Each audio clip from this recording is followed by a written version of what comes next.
is Jen. I'm here for Talk and Shop. We've got back-to-back interviews today. We get to talk to David Booher about Specs, and then Dan Jurgens about two books that he's got dropping. It's crazy. We're celebrating 30 years of the death of Superman, and another book, Lord of the Jungle. Who knew you could make Tarzan this popular again? All right, everybody, stay tuned. We're going to get after it next.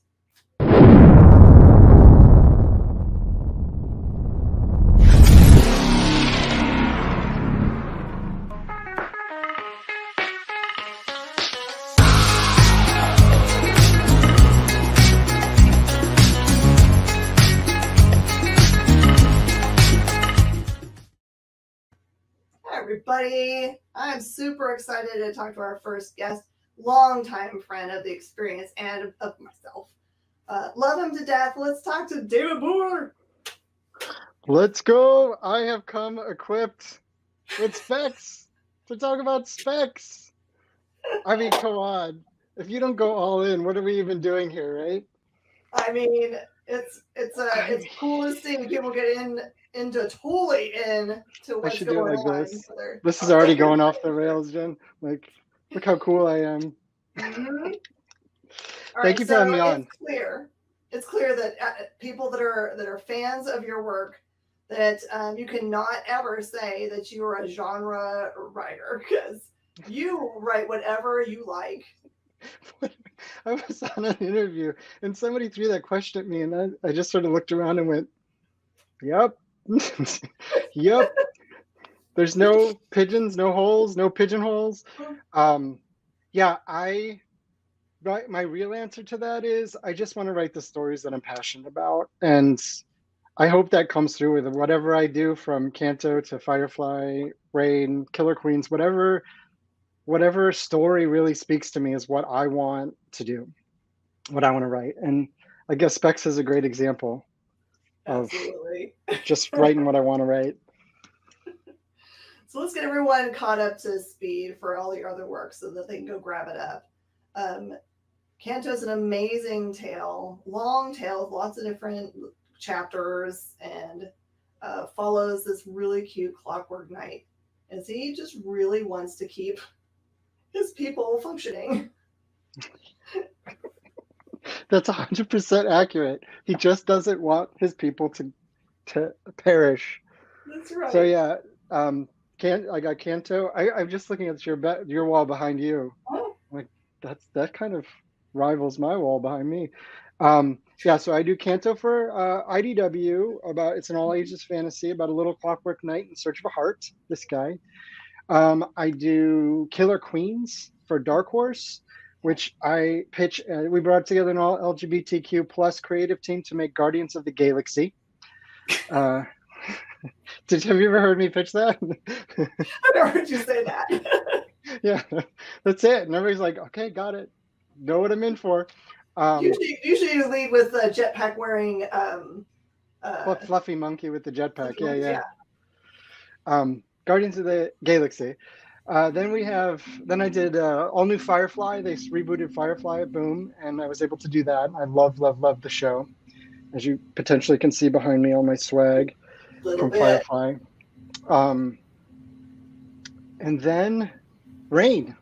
I did Rain, an adaptation of a Joe Hill novella for Syzygy Publishing and Image Comics with my buddy Chris Ryle over there, which is probably the most akin to Specs as far as tone goes.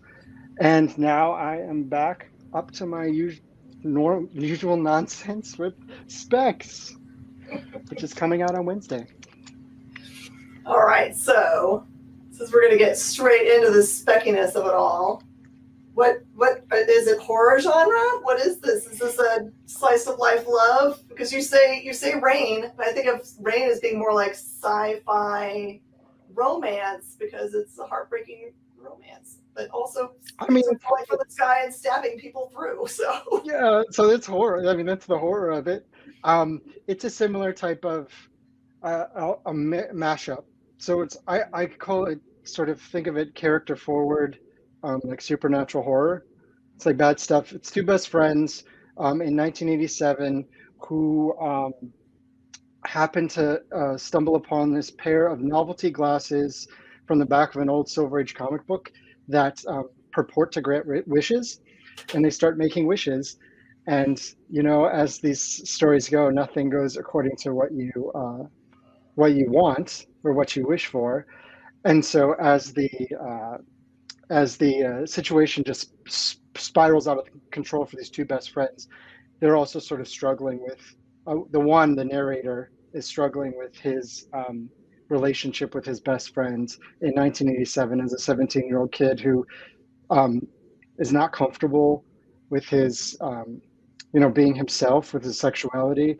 And then it's set in a small town, and his best friend is African American, and so they're both kind of outsiders in this town. And it's how the glasses sort of shine a spotlight on and emphasize their outsider status, pushing them to the very brink of disaster.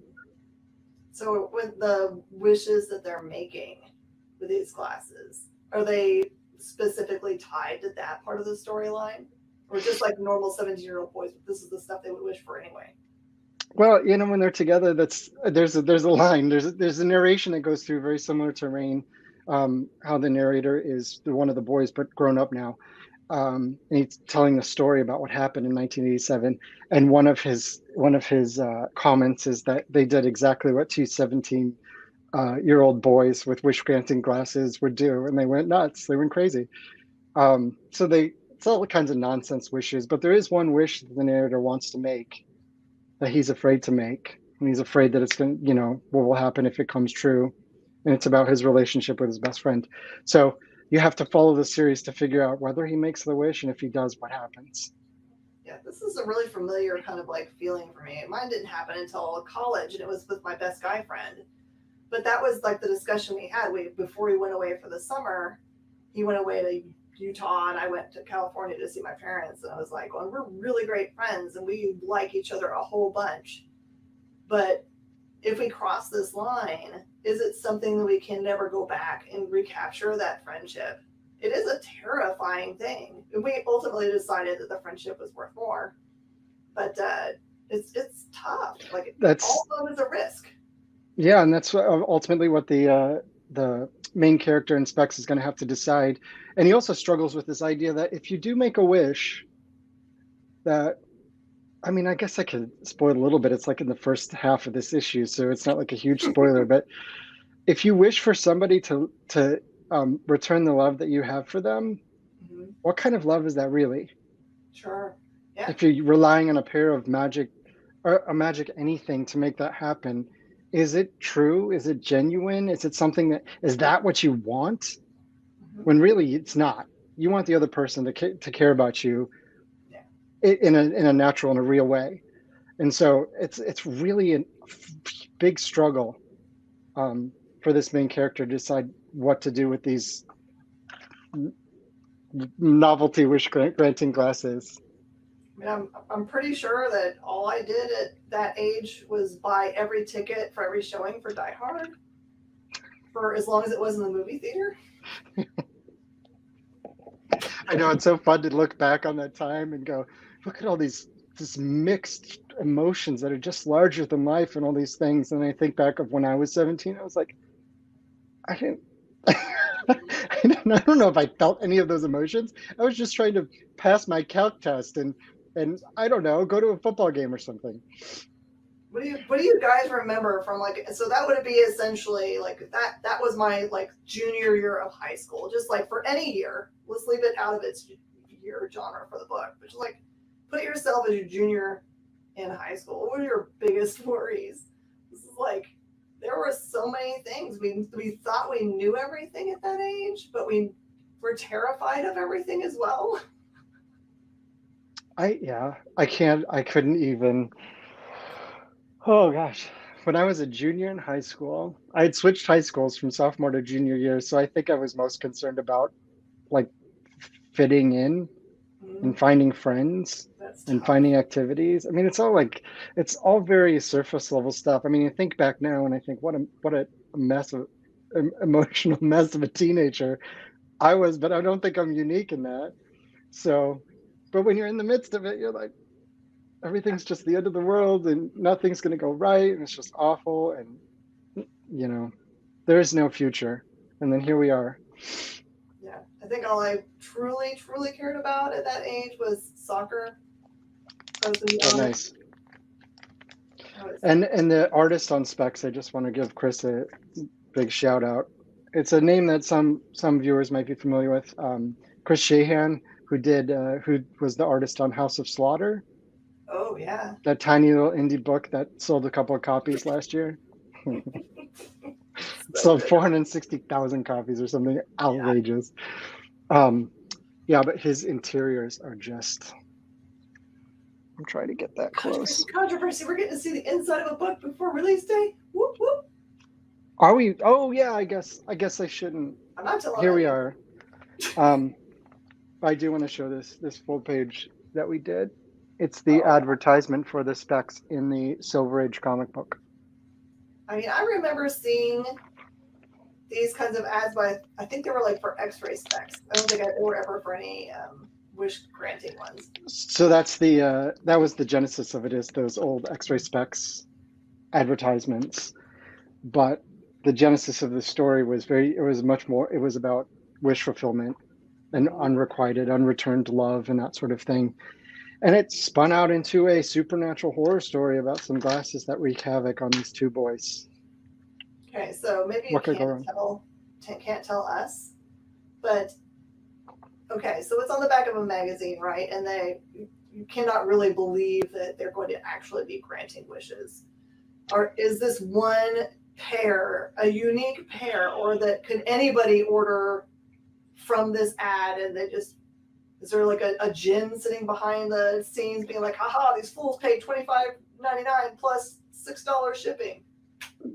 Here's the thing. It's not that easy because I don't know how much I want to go. Just say you can't know until you read it. They don't. I don't know. I don't know if I want to spoil it. It's not straightforward like, oh, they ordered this. The Silver Age advertisement they see is from a comic book that's 20 years old. So the likelihood that company is still even in business or doing anything it's very unlikely. And so when these glasses end up coming into their lives in a particular way, it's already, there's already weirdness there. Okay, perfect. So I'll leave it at that. I love it so much. Okay, so show everybody again the cool promo glasses that you made. Well, I've been doing these as giveaways. So I bought these paper specs that I sign on the side. Can you see? Ooh. I can't even. Yes. I sign them so that I do a lot on Whatnot, as you know, and I throw these into my orders just so folks will have a little promo. And then the Big Daddy promo is the actual wish granting magic specs that I put together with the backer card. Wish is not guaranteed, Jen. Wish is not guaranteed. Wish is not guaranteed. These are only for fun. You can pretend, you can cosplay as the characters of your book. Yeah, cosplay it. Dress up like a kid from like Stranger Things, but wear the glasses, and that's it. We're in. All right, Mark's asking a serious question, I think, here. So how long will the signature line be for your booth at the LA Comic Con, and should they open their slab to have it signed? That's two very interesting questions. I don't think the signature line is going to be bad. So come up to my table. I'll be there all weekend. So I'll have a table. So there'll be plenty of time to hang out. And then my face while trying not to spoil his book should be a gift. I think that's accurate. I hate that. I wish it was out in the world so I could be like, here's what's going on. And then I think you should crack the slab. If you want me to sign it, I think you should crack the slab. We'll treat it with kid gloves.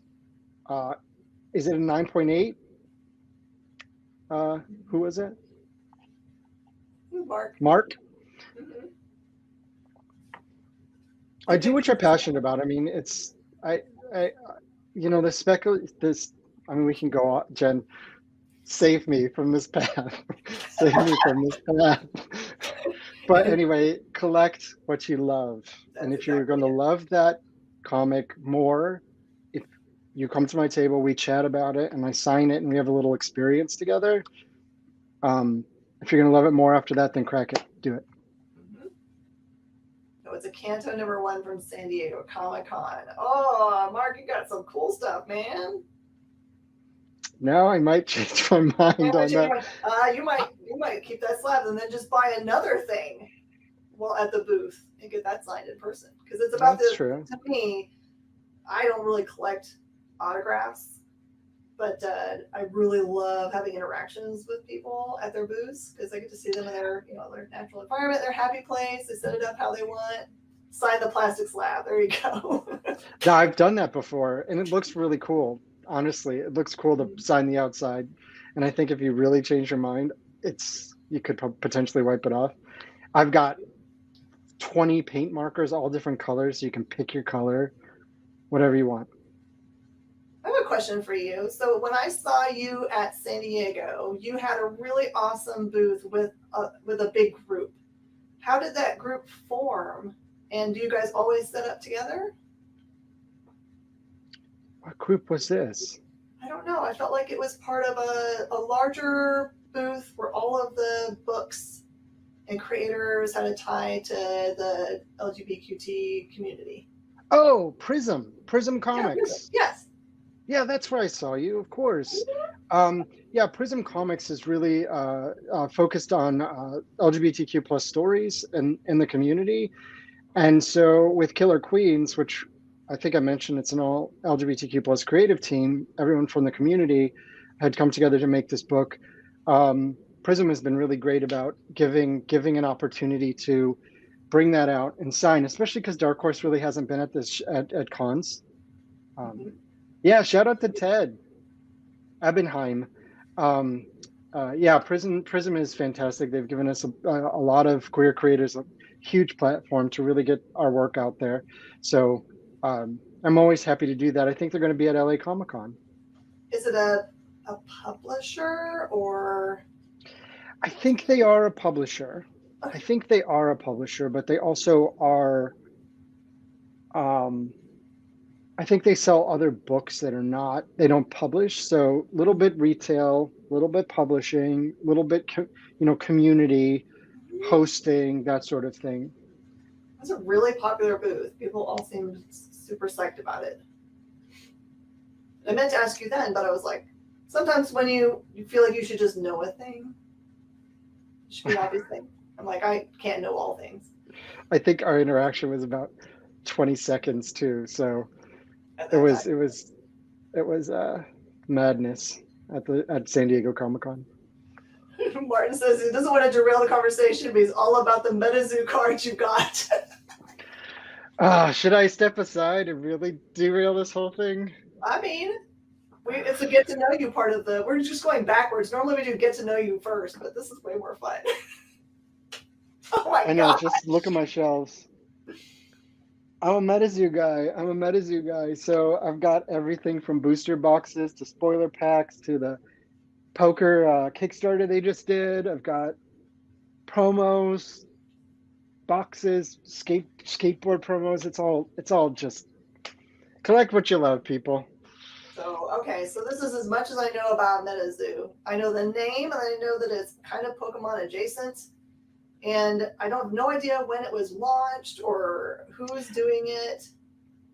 Well, Miss Jen, would you like the Wikipedia version of MetaZoo? So MetaZoo launched. Do I need all those cards? So MetaZoo launched in 2020 as a Kickstarter, and it did mildly well, pretty well as a Kickstarter. It didn't blow the doors off, and then it just took off like absolute craziness at the end of 2020, and people just got passionate about this game, which is like Pokemon. It's a trading card game. It's TCG, but it's based on cryptids, Bigfoot, Mothman, Jersey Devil, all kinds of creatures, that UFOs, aliens, all that kind of stuff that is folded into a trading card game. So it's like if Pokemon was based on urban legends, myths, cryptids, that sort of thing. So you can see already how it would be kind of cool. Is Cthulhu a card and is it a broken card? What's that? Is Cthulhu a card, and is it broken? Like when they make a card that's way too powerful, they just call that broken in a game. Oh yeah, no, I haven't seen haven't seen that particular Lovecraftian horror yet. Mhm. Um, but Mothman is the one that really has risen to the top as like the one everybody wants. Oh, nice. Must be There a was a they went to they had a big MetaZoo festival at the Mothman Festival in West Virginia, okay. where the Mothman. Okay. Do you know the myth of the Mothman? Only as much as I've learned on the reality shows that I watch on Netflix. Oh, so you probably know it all. No, it's like this winged creature that a lot of people saw before a bridge collapsed in over the Ohio River in West Virginia, connecting West Virginia and Ohio. Um, and bunches of people died on this bridge collapse, and they think the Mothman is like a bad omen of something bad is going to happen if you start seeing the Mothman. Oh, okay. Yeah, I got that. yeah, All I know right. that. I know the Very Richard opposite. Gere movie too. Oh my word. Okay, so someone asked a question just a little bit above, and I don't want to miss. Okay, with the success of Canto, how hard is it to focus on creating new work versus promoting Canto? Any update on the movie? I would I assume that he says doesn't leave a residual effect. I think that was a typo.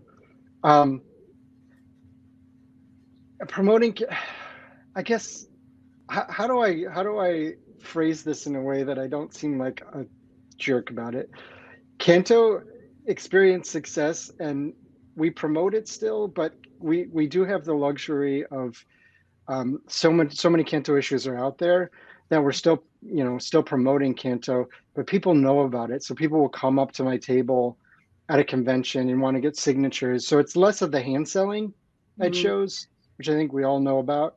Um, so it gives me time to really focus more on creating new stories as well as working on Kanto. And I absolutely cannot remember the next two questions that he asked. Yes. He's talking about Oh, movie. bad press. I have not heard of the bad press part, so this is news to me. Well, I'm not going to dive into that. Everybody can Google it, but everything's going fantastic. We're still in development for the Kanto movie.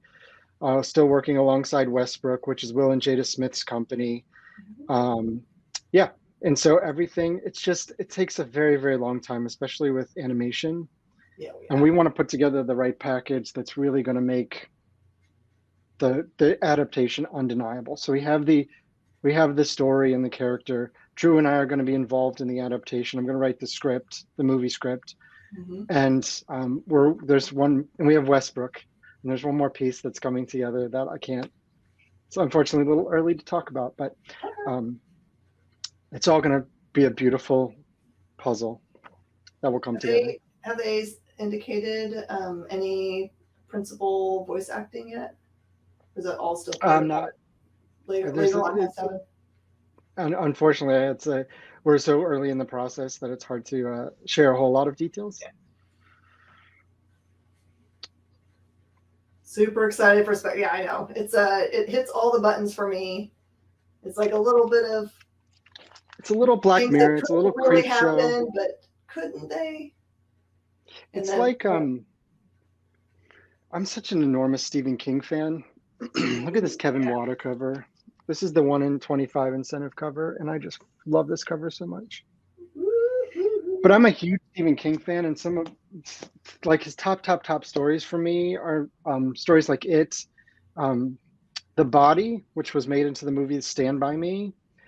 Mhm. There was a recent one. Yes, this They Live tribute cover was absolutely intentional. Um, Hi. there was a recent story that he did that Stephen King wrote called Elevation that I don't think a huge number of people have experienced. And it's about this man who's sort of aging and he starts losing his relationship with gravity. So he's not like he's losing weight, but he's getting lighter. And so eventually he's just going to And it's a meditation on life and aging and moving on and all these things. Not super typical Stephen King, but it's the stuff that I love. So Specs is kind of a little bit of a love letter to those stories where, again, it's about character first, and they're set into this situation that could spiral into really horror, supernatural horror, but really focus on the characters and their relationship during these challenging times. Yeah, I'm super excited about it. Is it a limited series? Yeah, it's in 4 issues.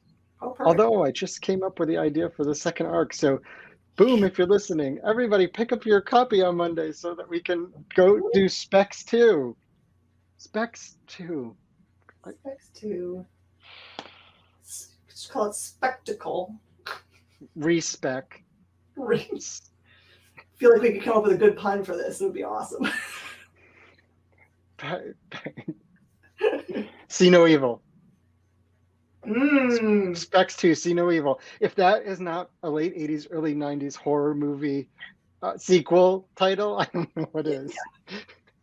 So, sure. All right. Is there something else that you can talk about that is coming out after Specs that you can get people all hyped about? There's several things coming down the pike. I think there's going to be something that's sort of revealed in the middle of December, so I can't really say anything about it yet. But that's a really cool thing. I'm such an 80s kid. There's a couple things that are coming next year that are definitely channeling my childhood. What I would plug for right now is Firefly is still ongoing. I think this month is issue number 10. My run goes to issue number 11, which is now called Big Damn Finale. So it's only Firefly 1 through 10, and then the Big Damn Finale. And not only do I think readers are going to be shocked at what happens, they're going to love this last issue, and it's going to go make fans of Firefly go back and sort of re-experience this run of 11 issues of Firefly in a new and sort of different way, knowing what happens at the end. Oh, I love it when you do that. So good. I also did, I guess to next week, I'm going to pull one more thing off my handy dandy shelf back here. So nothing, I just got this in the mail. This is my comp. This is a huge Firefly omnibus, Return to Earth that was. My name is not on the cover, but if you look inside of this beautiful, huge tome, right there is Firefly River Run, my one shot that got me into the verse at Boom, is in this huge, beautiful omnibus. Your name is almost touching Joss Whedon's in there. Can't get any better. I know. I can pull something else off my shelf, but my name and Joss Whedon's name are like right next to each other on River Run, and I'm like, that's kind of cool. Really cool. Yep. All right, well, give everybody your social media handles wherever you want them to follow you. Yeah, so you can follow me on Instagram. Please follow me on Instagram because who knows how long I'm going to be on the other social media platform. My Instagram is David M Booher. My Twitter handle is David Booher. You can find me on Facebook, and also you can find me on Whatnot, just up to nonsense, including I do have copies of these handy dandy novelty Specs. Plus, I'm going to have some copies of some variant covers and things for Specs number 1. In fact, I'm doing a stream at 2:30 p.m. Pacific on Wednesdays to celebrate release day of Specs number 1. Perfect. That sounds like a perfect way to celebrate. All right. Hijinks. What? How did it happen? The time flies when we're talking to Miss Jen. We're just having the most fun. All right. Thank you so much, David, for being here. I hope to see you at a convention soon, although I don't know if I'm traveling anymore this year, but I hopefully see you around. WonderCon, maybe? 2023? Oh, maybe. That might be fun. Oh. All right, everybody, stick around. Make sure everybody gives hearts and thumbs up for David. Let him know that you've been watching and you love what you've heard, and put it on your pull box. Don't forget to add Specs. Let your local comic shop know that you want it for your pull right now so that they know ahead of Wednesdays open. You can totally lock that stuff down. Yeah, and let's sell out. I would love to get a second print on this. All the covers have been so amazing to see everybody take this concept of like these red glasses and just go crazy. So thank you for having me, and I hope to chat with everybody and see you at the next convention and all that fun stuff.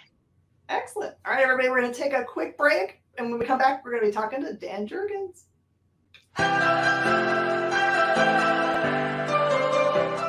This is The Experience.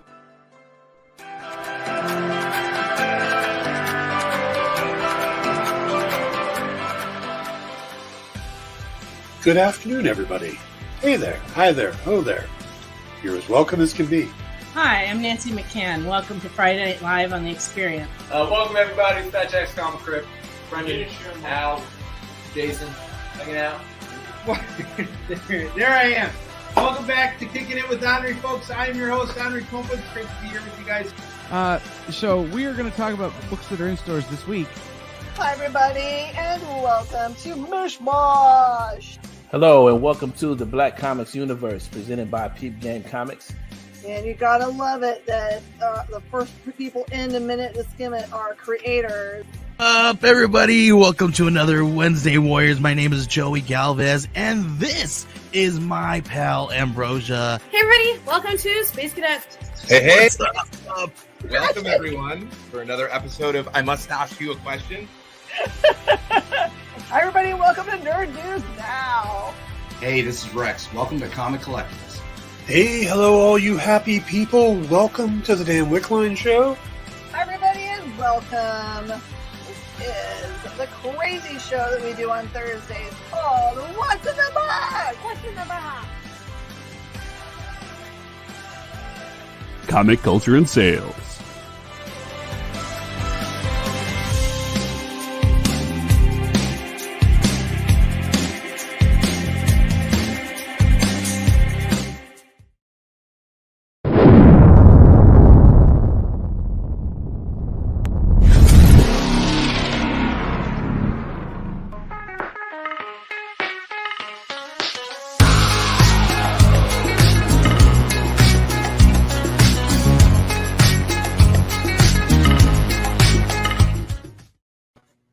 Everybody, and welcome back to Talkin' Shop.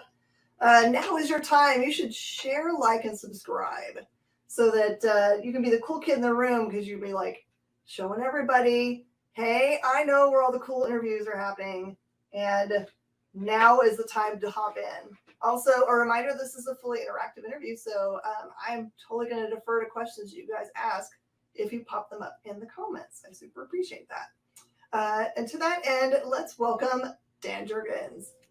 Hi, Jen. Hello, how are you doing? Quite well. How about you? Doing good. It looks like you're having a rainy day today. No, it's just getting dark here. And it's kind of that cloudy, misty, sort of typical November kind of weather. Because where are you talking from? I'm in Minnesota. So, yeah, you guys have got a lot shorter days. I lived in Chicago for a little while, and that was a big change from Texas. To get up in the morning to go to work and it would be dark, and come home, it'd be dark. Yep. Well, yeah. And especially now when we just changed the clocks like this, all of a sudden it's like, whoa, yeah, it's night. So big change. All right. So you have got a lot of stuff coming out this week. It's amazing. Was this a plan to have everything converge on a date, or was it just... Well, it wasn't necessarily the plan. I think it just sort of ended up working out that way. And I do think there's something to be said for this idea of, if as a creator you have one book coming out on a particular week, why wait for another week? Do two of them the same week. And that way it's easy to direct a lot of eyes to that and hopefully customers to that particular product. Yeah, and it honestly does help retailers also, because it allows us to build like displays. This, for example, it's very easy this week because there's so much that you've had your hands on that we've loved to read and enjoy the art for, and all of my time in comic books. I don't think unless people have done a lot of research, they may not realize how much stuff you've touched and how happy they'll be to know all the things that you have created, including, I mean, come on, Booster Gold is thebomb.com, as buffoonery as he is. I love his buffoonery so much. Did you? Yeah. Well, thank you. It's he's still a lot of fun. Would still like to see him expand. I mean, we got to see more Booster Gold. I agree. And I will tell you the truth. For my store, we can't hold on to anything Booster Gold. So whenever the new series came out, I was like, yay, finally we'll have some backstock. No. Okay, well, that's good. That's good. I mean, it's good to know that people want it. It's frustrating to know that there's not enough of it out there. So yeah, we need to do more. Mm-hmm. That just teaches me I need to order deeper. There you go. But the big things that we're excited about for this week, we're celebrating a whole 30 years of after the death of Superman. That was one of those things that happened right ahead of my entry into comic books. Like 92 is when I started in comic books in general. And so I saw the fervor of those lines and those collectors and how much they love that storyline and the stuff that happened afterwards to kind of like tie up, you know, where is Superman? Did you have any idea how long impact that story was going to have on comics in general? Oh no, I mean, we couldn't possibly have foreseen anything like the idea that, you know, we would be talking about it 30 years later. And one of the things I always mention is, so if we go back to say 1991, 1992, when we planned this, you know, at that time, this idea that everything we would do would be reprinted really did not exist. That from time to time, you might do a story that would be reprinted somewhere, some way, somehow, but by and large, comic would come out, comic would be gone, and that would be that. And so even to contemplate the idea that a story would exist in print, in various softcover editions, hardcover editions, omnibuses, whatever it might be, 30 years later, I mean, no, there's no way we ever could have guessed at what would end up happening all these years later. Yeah, that's good for you to point that out, that it wasn't really part of the culture back then to think about something other than being a really great story for the week it was on the racks. Right, exactly. And so, you know, to get to this point where we have a new version of Superman 75 coming out, a 30th anniversary edition of that book, as well as our Death of Superman 30th anniversary special, which is all new material. No, there was no way we could have guessed anything that was going to happen or guessed that it would be this big cultural event that it actually ended up becoming. Mm-hmm. Now, Sean's got a really good question. Was the thought behind the Death of Superman to maybe humanize Superman a little or something different? Yeah, there was certainly an aspect of that because I think that, you know, one of the things we always hear is it hard to come up with story material for Superman because, after all, he's so powerful? Well, that turns all the attention on Superman himself as a powerful entity rather than the character as a whole. And the thing to me about Superman is that he is an extremely human character, that if we really look at it and look at his upbringing as a child in Kansas on a farm, he's a human kid and, you know, not necessarily that in touch with, say, Kryptonian culture or Kryptonian life. He came to know of that earlier, but at his core, Superman is intensely human. So yes, that's always a part of his character, and that's always where you find good story. Yeah, it is interesting to think about it that way, because just over time, I feel like he has identified with his humanness so much that like we get offended like by that, like affronted by it. You see it in the films a little bit, but even in the books, it feels like that a little bit. Like, I don't know why that would be so, other than we're like, but you're also impervious, so how could you possibly know anything about the human condition? But but I think it's also, it goes back to his upbringing. It goes back to his parents, and we now know a lot more about them. And I would also say that's a lot of what Lois Lane's presence has meant to Superman. So if we go all the way back to Action Comics #1 in 1938, not only did Superman debut there, so did Lois Lane, which at that time, a female reporter for a major metropolitan newspaper, all of that, was really kind of out there and kind of a bold step. She has been with him since day one, and I think his relationship with her is also part of what helps to humanize the character and make him more relatable to the rest of us.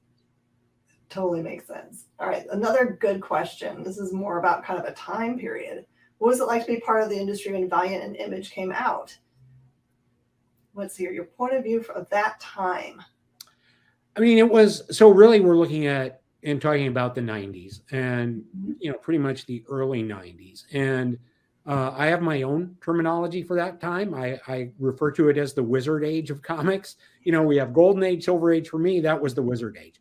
But I think that's actually on the money, because I think we had a confluence of events through Image, through Valiant, through what Marvel and DC were doing or weren't doing, as the case might be, and Wizard and their coverage of all of that, that ended up being this wheel that just one thing fueled the next with energy and excitement that made it a fun time to be working in comics. I think it made it a fun time to be reading comics because the level of energy across the board was great.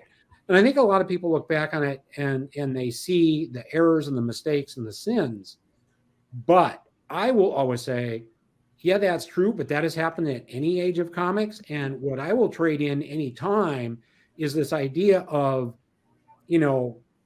14-year-old kids lined up in the comic stores all the time buying stuff because they were energized by the product. And that's what made it such a fun time, that we really did have this surge of new customers like you, Jen. I mean, you kind of just cited it yourself, that was out there accessing the industry at that time, getting excited by the product. And frankly, if we were to get back to something like that happening again, I think we'd be all the better for it and everyone would be energized by it. Yeah, that was when, to me, like you could feel like you were, I know that the comic book industry had been around, but for me, it felt like for my generation that we could say it was the beginning of something, because there were so many new publishers doing new things and speaking to my generation. I mean, it was so profound that it changed the course of my life. I have a criminal justice degree and own a comic book store, so it totally made a big enough difference in my life that I wanted to be part of the industry in a more serious way. I don't ever do a convention or a store signing somewhere without at least one person, and usually more, coming up to me and saying, the death of Superman is what got me into comics, or that's what energized me, or my mom and dad let me skip school that day to go buy Superman 75, or they picked me up right after school. We went and stood in line to get to the stores. I hear those stories all the time. And it really does show how comics in that moment, and not just with Superman 75, but with the energy that was going on throughout the product line from all publishers at the time, was able to bring new people into the stores and get them buying comics. And they were, really excited by it. So it was a great and fun time. Absolutely. Not a question, but as an unapologetic Superman fan, thank you for being a huge part of not only my early childhood or adulthood. Love this character. Yeah, Jay is an awesome person. Jay is our producer on the show, and he's a true fan of the comic. Well, thank you. I appreciate that. You're entirely welcome, by the way. So that's great to hear. So let's talk a little bit about what people can expect to see in the issue that they're going to be picking up off of the racks tomorrow if their LCS releases DC on Tuesdays, or Wednesdays if their LCS holds off an extra day for the bigger release day. What things should they be expecting? What should make them want to pick it up more than they already do want to make the pickup now? Sure. Well, so what we have is, let's see if we can do this. Wrong way. 30th anniversary Death of Superman special. which is chock full of new material that kind of addresses the death of Superman in sort of this meta fashion. What did it mean to the people of Metropolis? What did it mean at that time? With 4 new stories. I wrote and drew the lead story, which was inked by Brett Breeding. Brett and I, of course, did the death of Superman in Superman 75 30 years ago when we were both 7 years old. So, that's worth noting. Then, we also had 4 Superman titles in those days. So we had Adventures of Superman, which was written by Jerry Ordway, drawn by Tom Grummett and Doug Hazelwood. They have a new story in this, as do Louise Simonson and John Bogdanoff, who were doing the Man of Steel at that time, and Roger Stern and Butch Guice, who were working on Action Comics at that time. And we see now how the death of Superman played out through the eyes of different characters in Metropolis at that time. And for my story, this is the story of John Kent, who at the time of this is now about 9 years old, finding out that his father died and actually then came back from the dead and came back to life, which freaks out any 9-year-old kid, of course. So we get to see it through John's eyes. And John represents the new readers out there who may not have been around at that time, whereas our more familiar characters all represent those of us who were there to experience it then and kind of get, I think, some of those fond memories coming back as they read this story. So it's definitely a book that is designed to appeal to old and new alike. So they can have, even people that have never read this story before can have that first exposure hit, which is right. It's such a good story. Like if the movies were fine, but they threw a bunch of different stories together that weren't as pure as reading this. So I would highly recommend going back to the source material and reading it and enjoy it because it's so good. Yeah. And, as part of it, we also have the 30th anniversary edition of Superman 75 itself, which is coming out.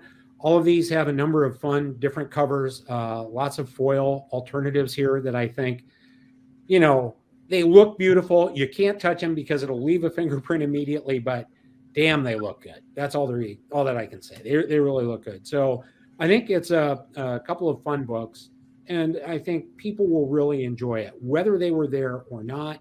In the 30th anniversary Death of Superman special, we introduce a new character called Doombreaker, along with whom that and John Kent will take us in a new direction of stories that will start up in Action Comics 1051, and some John Kent backups written by me and drawn by Lee Weeks. So, we're not just here to talk about what happened 30 years ago. We're also here to, launch some stuff that will be effective tomorrow.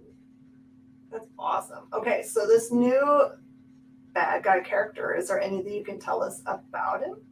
Well, I think at this point, it's best to wait for the book to come out, but it certainly relates back to a couple of incidents that happened in Superman 75 that are like little Easter egg specials that, still have ramifications now 30 years later. Once again, like I said, I did the book when I was 7 years old. It still holds together. So, the fact that I could do it now, 30 years later is a lot of fun. I do think you're going to think this is a silly. The staff, we get all our books in pretty early, the end of the week before, and they had it all out on the table and in a long box, and were organizing it. And I did not realize that's what it was. I thought they had a box on the table that was of older books, and I saw the top of the black poly bag ones that were in there, and I pulled them and brought them into this room, which is our broadcast room. Yeah, I was totally fooled by it. I thought it was vintage. It's totally not. No, this is our new version. We want to make sure it shows here. The 30th anniversary logo on the bottom. A nice special edition. Where before it said in memory of Earth's greatest hero, this is now the multiverse's greatest hero. Oh. So yeah, I think everybody will find something to like here. Mm-hmm. And the original one, for everybody that has never opened up their poly bag, they're like, there's cool gray. It looks like kind of like metal. So it's cool that it's totally different. Yeah. And what's always funny is, so I'll be sitting at a convention signing or something like that, and someone will come up with a representative from CGC or, one of the other houses saying, I want to get this signed and graded and slabbed. And, we'll say, yeah, you have to take it out of the bag. And some people will stand there and just go, no, I kept it like this for, so many years. I can't. Do I really have to open it up? And they stand there debating themselves. They have this internal debate going of whether or not they should actually, open up the bag or not to get it graded. Most do, but some actually decide to leave it in the bag. They want it just as they bought it that day. And I respect both decisions. Yeah, I mean, if it was the same one that they'd been carrying around for 30 years, I could understand I'll just go find another one and I'll come back to my place in line and I'll open up that one. Yeah, exactly.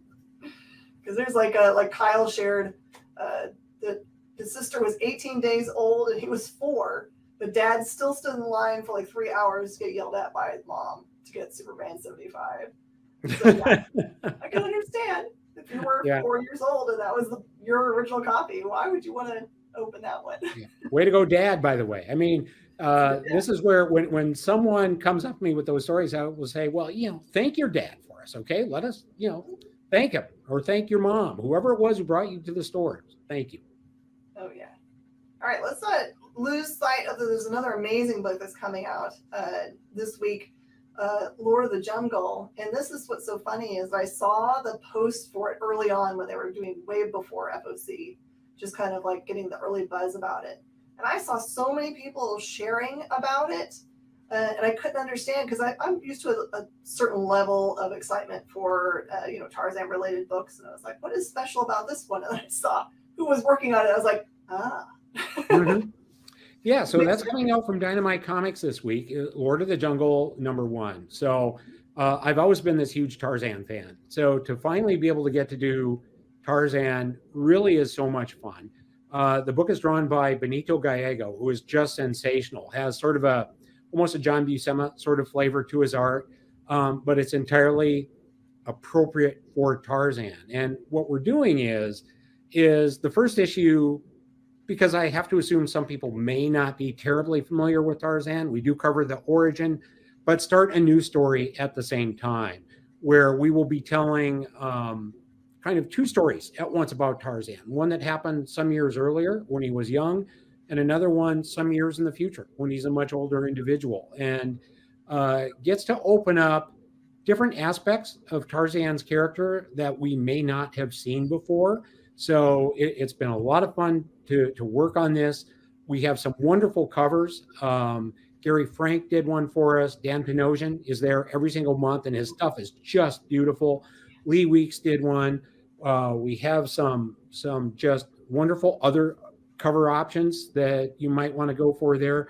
So it's fun to work on these characters that are so well known across the world that if you can find someone and you may not speak the same language and you show them a picture of someone in the tree with the leopard skin shorts kind of thing, and they will automatically know that's Tarzan. And these iconic characters really are a lot of fun to work on, and it's a special treat to be able to do it. So this is just me as I'm curious about how it works when you are writing something like this that has such a long history to it. Do you yourself do the research to see if any of the things you're interested in writing about have already been touched on, or do you turn in your work and someone goes and looks to see, okay, is this a storyline that's already been written? How does that work? So in this case, I have read, I read most of the Edgar Rice Burroughs books many years ago, certainly aware of a lot of the different Tarzan comic work that has been done. So what I did was to say, okay, I think what we should do is, recap the origin, but at the same time, we want to do something new, but with something new being within the context of what Tarzan stories generally are, and I think there's a wide range of things that can fit there. So to me, it's always this idea of finding a balance. So yes, then once I sent the overall proposal in, people from ERB could take a look at it, sign off on it, which they did. So I think we're pretty safe on knowing what's new versus in terms of the origin. what is a little more established Tarzan, lore, and go from there. But I think it always has to be a mix. I think a lot of what we have to do as creators, comic creators, when we work on these characters, is touch on the cornerstone moments of these characters that people do embrace and that they do love. And it doesn't matter if it's DC, Marvel, or something different. It's to find the aspects of the character that make them so important to us, while also introducing some new elements to freshen things up a bit. And there's always this balance to walk, but if you hit it, I think that's what really makes it work. Oh, that's perfect. All right, I have room for one more question here. This half an hour is blown by us. This is an interesting question. When writing today, do you have to spend energy considering possible movie and TV adaptations, and does it add pressure to the process? I generally don't. As much as anything, I always come from and this touches on what I mentioned earlier, I come from the question of who are these characters? What is true to the character? Now, I think ideally, whatever is true to a character will generally have the same answer, be it a comic, TV, or a movie, right? So as long as, from a writing standpoint, if you're true to the character, if the story is built about character and what that reveals about who that character is, I think you'll be safe across the board, no matter the medium. Perfect. All right. Well, this is, I see Dan Price is in the room. Hello. Welcome. Thank you, everyone, for your participation. I'm always super thankful that you guys come up with very insightful questions. It makes this a much better interaction and gets to some questions that I might not have thought of. So I appreciate y'all. This is the time when you need to say to yourself, I need to connect with my local comic shop and make sure that these titles are set aside for you. It helps your local comic shop so much to know that you're inbound for them, and it makes them feel real good about the fact that they planned ahead and have lots of copies. So exactly right. And I will stand up and say, as a local comic shop, we cannot do it without you. We can't do it without Dan, and we certainly can't do it without people walking in the door and spending their hard-earned dollars, and we appreciate that every single week. We love you guys so much. Right, Dan, do you do a lot of social media? Should people follow you on a specific platform? Yeah, I think the best place to find me for now anyway is on Twitter, where I am the Dan Jurgens. You can check me out there, and generally that's where I keep everybody up to date on the latest of what I'm doing, where I'm appearing, and things like that. So we'll see how that goes. For now, hopefully that's all going to work out for everybody. Perfect. My hope for this week is that somebody out there walks into a comic shop and has the exact same experience that I did back in 1992, and it forever changes their life for reading amazing writing and creations by people like Dan. So thank you so much. You have no idea how much you mean to me. Thank you, Jen. I appreciate it. All right. Thanks, everyone, for joining us on Talking Shop. Please remember to give some likes and shares. And so everybody knows that they can show up here and get to talk to really amazing people like Mr. Jurgens. We'll see you guys next week. Thank you so much. Appreciate you. All righty, everybody. Take care. Join the party. Head over to our link tree to find all the links for everywhere the experience is all the time. Before we move on, Zane, and I hope you're listening right now, and I hope, obviously I know Kyle is, and I hope Jason is, because both of these gentlemen were named. But before we move forward, I do, because Wordman is not here, but he was nice enough to send us what he refers to as Wordman's Thankful Fat Jack's Show List. And I did want to read this because for any of you who have watched us for a while, you will get a lot of these jokes. But for me personally, it really made my night when I read these.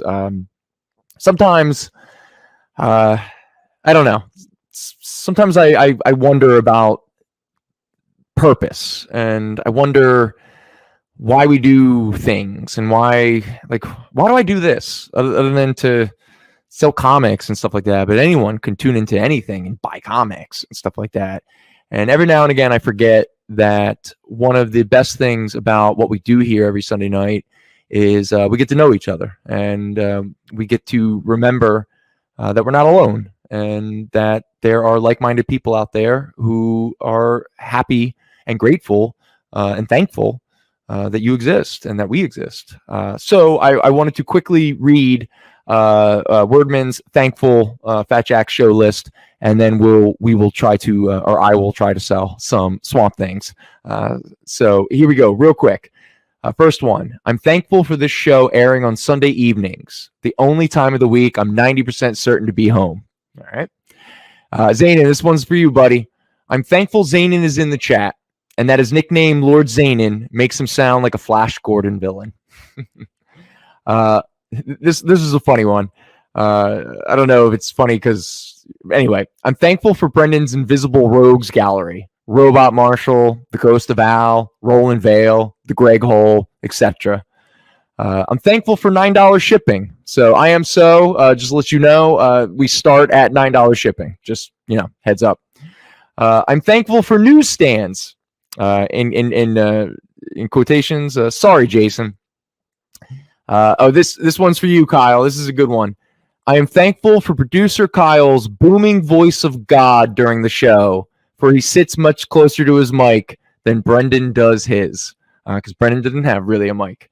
I'm thankful for claim bombs, key rings, and story bundles. I'm thankful for someone who is out there enabling my love of Charlton, Ditko, and Cardiac.